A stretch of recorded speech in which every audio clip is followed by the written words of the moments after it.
أعوذ بالله من الشيطان الرجيم بسم الله الرحمن الرحيم والذين إذا فعلوا فاحشة أو ظلموا أنفسهم ذكروا الله فاستغفروا لذنوبهم ومن يغفر الذنوب إلا الله ولم يصروا على ما فعلوا وهم يعلمون أولئك جزاؤهم مغفرة من ربهم وجنات تجري من تحتها الأنهار خالدين فيها ونعم أجر العاملين قد خلت من قبلكم سنن فسيروا في الأرض فانظروا كيف كان عاقبة المكذبين هذا بيان للناس وهدى وموعظة للمتقين ولا تهنوا ولا تحزنوا وأنتم الأعلون إن كنتم مؤمنين صدق اللہ العظیم۔ سورہ آل عمران آیت نمبر 135 تا 139۔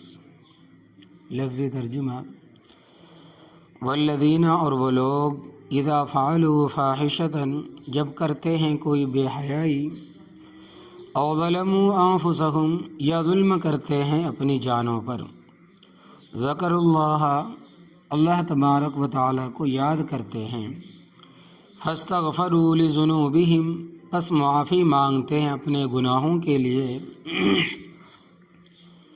ومن یغفر الذنوب، اور کون بخشتا ہے گناہوں کو، الا اللہ، مگر صرف اللہ تبارک و تعالی، ولم یصروا، اور نہیں اصرار کرتے اور نہیں ضد کرتے، علی ما فعلوا، اس کارروائی پر جو انہوں نے کی، وہم یعلمون، اور حالانکہ وہ جانتے ہیں، اولئک، وہ لوگ ہیں، جزاؤہم مغفرہ، بدلہ ان کا بخشش ہوگا، من ربہم، ان کے رب کی طرف سے، وجنات، اور باغات ہوں گے، تجری من تحتها الانہار، جاری ہوں گی ان کے باغوں کے نیچے نہریں، خالدین فیہا، ہمیشہ رہیں گے ان میں، ونعم اجر العاملین، اور کیا اچھا بدلہ ہے عمل کرنے والوں کا، قد خلت من قبلکم،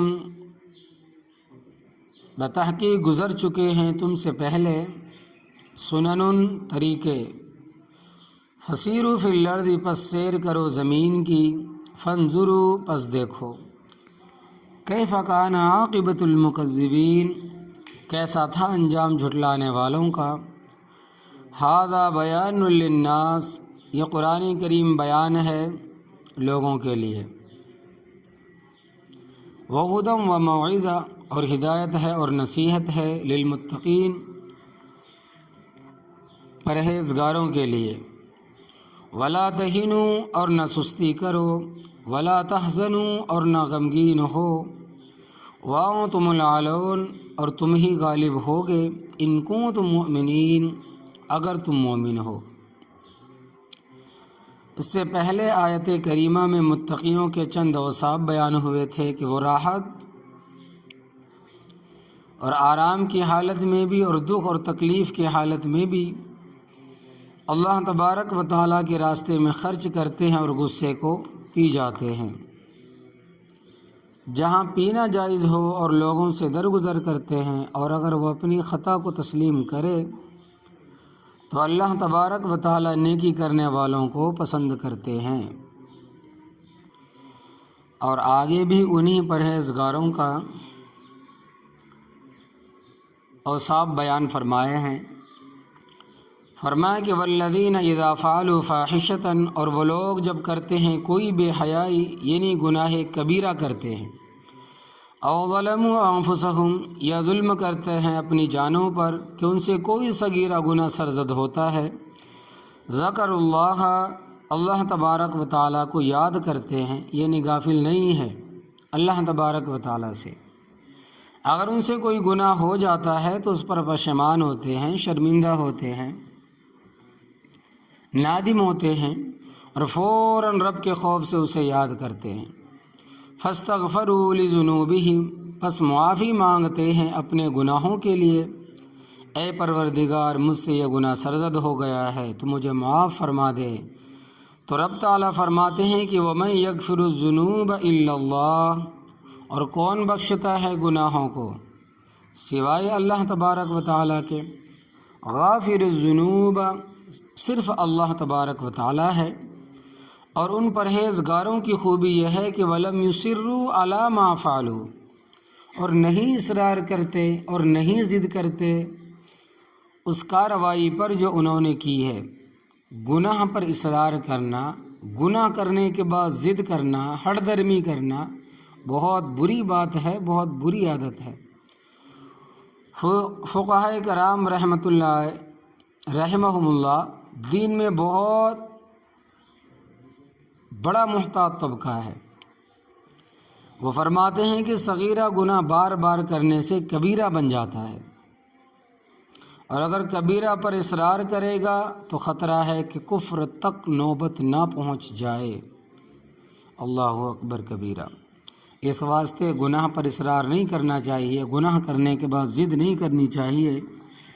حدیث پاک میں آتا ہے کہ اذا ذنب العبد ذنبا نکتت علی قلبہ سوداء، جب آدمی کوئی گناہ کرتا ہے تو اس گناہ کی وجہ سے اس کے دل پر سیاہ دھبا پڑ جاتا ہے، کالا نقطہ پڑ جاتا ہے، اور گناہ کیا اور دھبا پڑ گیا۔ اگر وہ توبہ کرے تو وہ داغ دھل جاتا ہے، صاف ہو جاتا ہے۔ جس طرح اگر کپڑے پر داغ لگ جائے، دھبا لگ جائے، گندا ہو جائے، سرف صابن لگانے سے وہ دھل جاتا ہے، صاف ہو جاتا ہے، تو اسی طرح توبہ استغفار کرنے سے، نادم ہونے سے دل صاف ہو جاتا ہے۔ اور اگر توبہ نہ کرے، معافی نہ مانگے اور دوسرے گناہ کا ارتکاب کرے تو سیاہ دھبا بڑھ جاتا ہے اور اس کا دل بالکل کالا اور سیاہ ہو جاتا ہے۔ اسی کو اللہ تبارک و تعالی نے فرمایا کہ کلا بل ران علی قلوبہم ما کانوا یکسبون، پارہ 30 سورہ مطففین۔ خبردار ہرگز ایسا نہیں ہے کہ بلکہ ان کے دل زنگ آلود ہو گئے ہیں ان اعمال کی وجہ سے جو وہ کرتے تھے۔ تو گناہوں کی وجہ سے دل زنگ آلود ہو جاتا ہے، یعنی کہ دل پر ایک زنگ لگ جاتا ہے اور اس پر غلاف چڑھ جاتا ہے، پردہ چڑھ جاتا ہے۔ اس کی علامت یہ ہے کہ آدمی نیکی کے کاموں میں بڑا سست ہو جاتا ہے، نیکی کا کام کرنے کو دل نہیں چاہتا، اچھی باتیں سنتے ہیں دل پر اثر نہیں کرتا، اور برے کاموں کی طرف دوڑ دوڑ کر جاتا ہے، بھاگ بھاگ کر جاتا ہے۔ اللہ کرے کسی مسلمان کی یہ حالت نہ ہو۔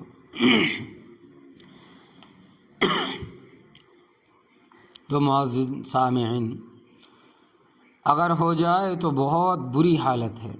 توبہ کرے، اللہ تبارک و تعالیٰ سے معافی مانگے اور نیکیوں کی طرف قدم آگے بڑھائے، کیونکہ بعض گناہ تو ایسے ہیں کہ وہ نیکی کی برکت سے معاف ہو جاتے ہیں۔ حدیث پاک میں آتا ہے کہ ایک قدم مسجد کی طرف اٹھاؤ تو اس کی برکت سے خود بخود ایک صغیرہ گناہ معاف ہو جاتا ہے، اور 10 نیکیاں بھی اس کے نام اعمال میں درج ہو جاتی ہیں۔ اسی طرح جب آدمی وضو کرتا ہے تو وضو کی برکت سے کئی صغیرہ گناہ جھڑ جاتے ہیں۔ جب ہاتھ دھوتا ہے تو وہ گناہ جو ہاتھ سے کیے ہیں جھڑ جاتے ہیں۔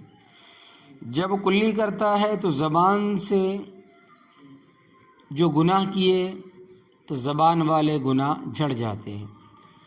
جب منہ دھوتا ہے تو آنکھوں والے پلکوں سے جھڑ جاتے ہیں۔ مگر بعض گناہ ایسے ہیں کہ نیکیوں کی برکت سے نہیں جھڑتے، نہ خالی توبہ کرنے سے معاف ہوتے ہیں، جیسے حقوق العباد ہے کہ جب تک بندوں کا حق ادا نہیں کیا جائے گا لاکھ مرتبہ بھی توبہ کرنے سے معاف نہیں ہوگا۔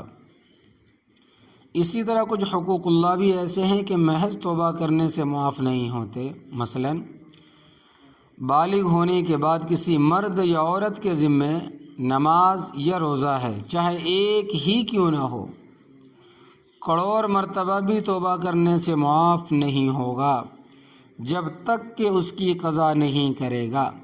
اور اسی پر ائمہ اربعہ امام اعظم ابو حنیفہ، امام مالک، امام شافعی اور امام احمد بن حنبل رحمہم اللہ تعالی اور تمام فقہاء کرام رحمۃ اللہ علیہ اور امام بخاری اور امام مسلم رحمہم اللہ سمیت 100% محدثین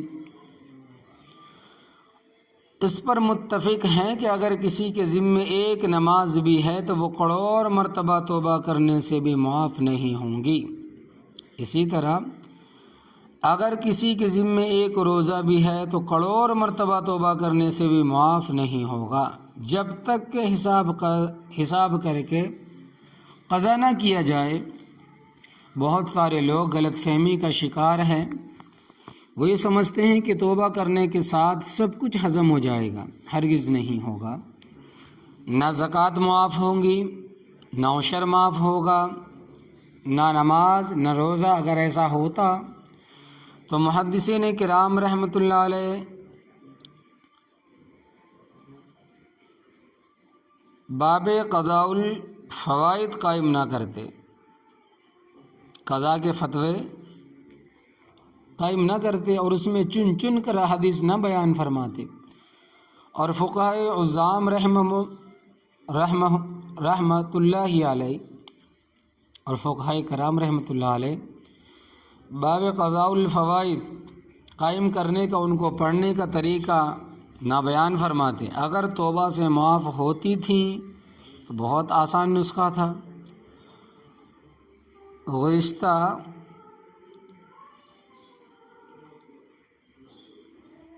گزشتہ را صلات آئندہ را احتیاط، اور نہ بندوں کے حقوق معاف ہوتے ہیں۔ اگر ایک سوئی بھی کسی کی تمہارے پاس ہے تو جب تک دے نہیں دو گے معافی نہیں ہے۔ حضرت شیخ عبد القادر جیلانی رحمۃ اللہ علیہ اپنی کتاب غنیۃ الطالبین میں ایک بزرگ کا واقعہ نقل فرماتے ہیں۔ ایک بڑا پارسا اور نیک آدمی تھا، فوت ہو گیا، اس کا انتقال ہو گیا۔ تو وفات کے بعد کسی کو خواب میں ملا، اس نے دریافت کیا کہ تمہارے ساتھ کیا معاملہ ہوا؟ تو اس بزرگ نے کہا کہ مجھے سزا تو نہیں ہوئی، مگر جنت کا دروازہ بند ہے، فرشتے اندر نہیں جانے دیتے، کہتے ہیں کہ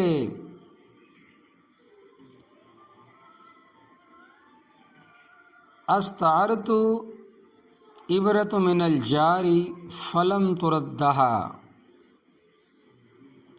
تو پڑوسی سے سوئی مانگ کر لایا تھا تو نے واپس نہیں کی، جب تک وہ سوئی واپس نہیں کرے گا جنت میں داخل نہیں ہو سکتا۔ اور آج تو ہم نے لوگوں کے کارخانے ہضم کر لیے، زمینیں ہڑپ لی، گھر ہڑپ لیے، لوگوں کے مال ہڑپ لیے، کوئی پرواہ نہیں ہے۔ سوئی تو کیا لوگوں کی مشینیں کھا گئے ہیں اور انجام کا احساس تک نہیں ہے۔ یہ بات آدمی کو اس وقت سمجھ میں آتی ہے جب خدا خوفی ہو اور آخرت سامنے ہو۔ اس واقعے کے ساتھ ہی دوسرا واقعہ پیش فرماتے ہیں کہ ایک نیک آدمی کی کسی نے دعوت دی، ایک نیک شخص کی کسی نے دعوت کی، دعوت کھا کے واپس جا رہے تھے، راستے میں کسی نے فصل کاشت کی ہوئی تھی، گندم تھی یا باجرہ تھا، اس کا تنکا توڑ کر انہوں نے دانتوں کا خلال کیا۔ وفات کے بعد ان کی کسی دوست سے خواب میں ملاقات ہوئی، اس نے دریافت کیا کہ کیا معاملہ ہوا تیرے ساتھ؟ تو کہنے لگے کہ مجھے تو کہتے ہیں کہ تو نے فلاں کی فصل کا تنکا توڑ کر دانتوں کا خیال کیا تھا۔ جب تک اس کا حق ادا نہیں کرے گا جنت میں داخل نہیں ہو سکتا۔ تمہارا جنت میں داخلہ ممنوع ہے، منع ہے، تو ایسے حقوق اللہ جن کی قضا ہے وہ توبہ کرنے سے معاف نہیں ہوتے، تو یہ بے شک حق ہے، مگر جب تک حقوق ادا نہیں کیے جائیں گے زبانی توبے سے کچھ بھی حاصل نہیں ہوگا۔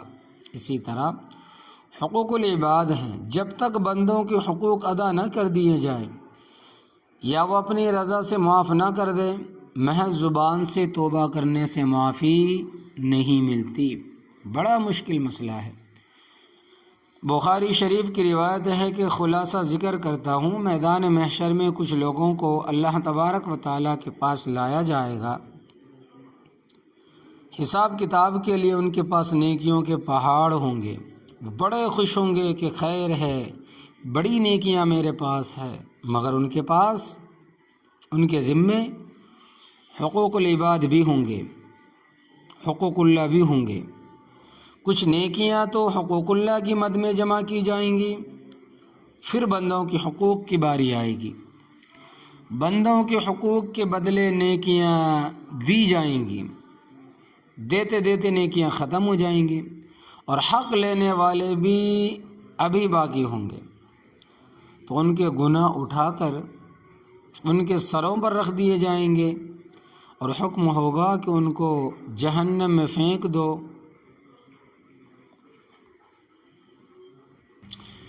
اور کیا حکم ہوگا؟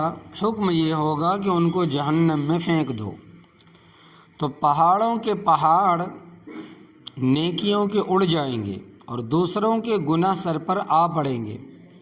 اس واسطے بات اچھی طرح سمجھ لو اور حقوق اللہ بھی ادا کر لو اور حقوق العباد بھی۔ اور حضرت ابو ہریرہ رضی اللہ تعالیٰ عنہ کے بارے میں روایت ہے کہ نبی کریم صلی اللہ علیہ وسلم نے لوگوں سے پوچھا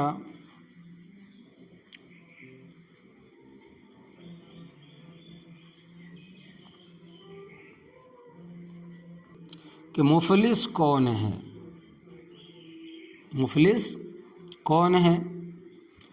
تو یہی وہ حدیث ہے، اور بیٹھ کر سوچو اور غور و فکر کرو کہ جس دن سے بالغ ہوئے ہو، بالغ ہونے کے بعد کتنی نمازیں رہ گئی ہیں اور کتنے روزے رہ گئے ہیں۔ ایک دن لگیں گے، 2 دن لگیں گے، ہفتہ لگے گا۔ آج محنت کر کے باقاعدہ ان کی فہرست تیار کرو، لسٹ تیار کرو کہ اتنی نمازیں میرے ذمے ہیں اور اتنے روزے میرے ذمے ہیں، پھر ان کی قضا کرو۔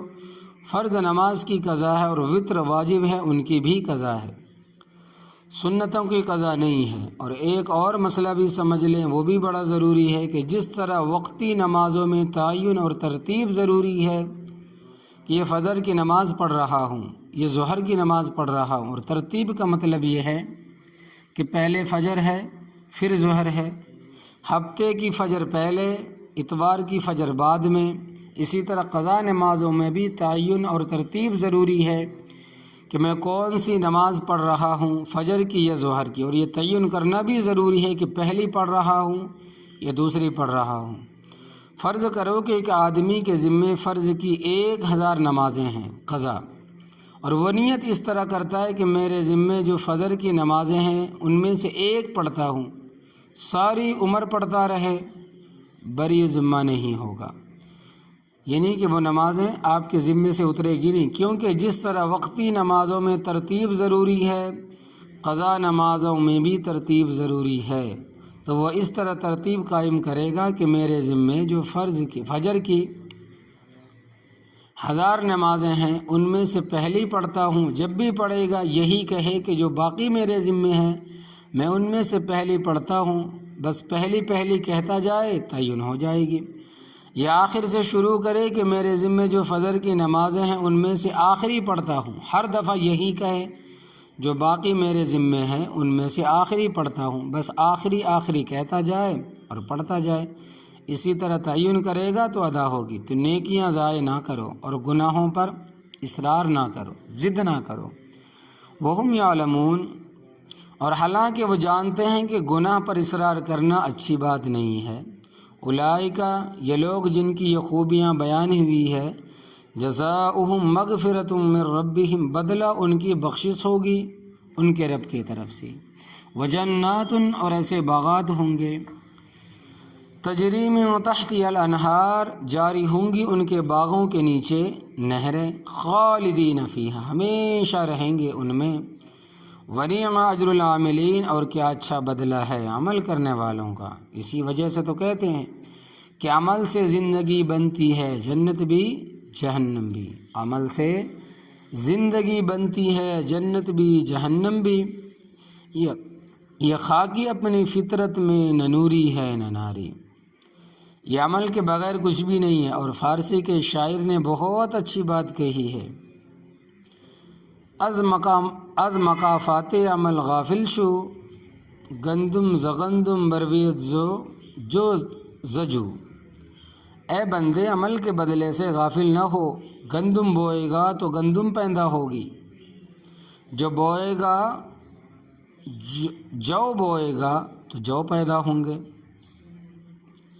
جو بوئے گا سو کاٹے گا۔ اور آج ہماری حالت یہ ہے کہ بوتے کچھ بھی نہیں ہے اور کہتے ہیں کہ کائنات سب کچھ ہے۔